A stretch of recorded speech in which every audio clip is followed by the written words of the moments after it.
और ये चाहते थे मेरा पुत्र नैष्ठिक ब्रह्मचारी बने, लेकिन श्रृंगी महर्षि का विवाह हो गया। पिता तो चाहते थे मैं अपने पुत्र को परम विरक्त बनाऊं, लेकिन विधि का विधान, भगवान की जो इच्छा होती वो सर्वोपरि होती। इनका विवाह कैसे हो गया? बोले घटना ये हुई कि अंग देश के राजा के यहाँ अकाल पड़ गया। ब्राह्मणों ने कहा आपने समय से अपनी बेटी का कन्यादान नहीं किया, इस पाप के कारण आपके राज्य में अकाल पड़ा है।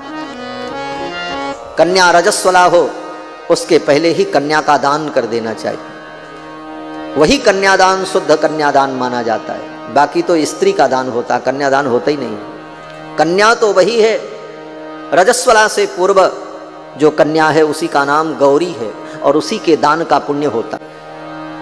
ब्राह्मणों ने कहा आपके यहाँ ये अनियमितता हुई, इस पाप के कारण, इस दोष के कारण आपके राज्य में अकाल पड़ा है, और इसका प्रायश्चित यही है कि श्रृंगी महर्षि पधारें, उनका चरण आपके राज्य में पड़ जाए तो अकाल दूर हो जाएगा और आप अपनी बेटी का श्रृंगी महर्षि को दान कर दो।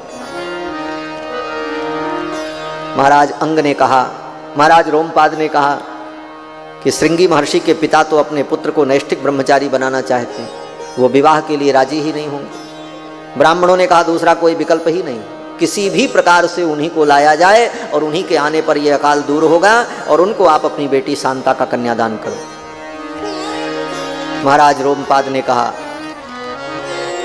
बड़ा मुश्किल है, कौन लेकर के उनको आएगा, और जो जाएगा उनके आश्रम में विभांडक महर्षि के क्रोध का भाजन बनेगा।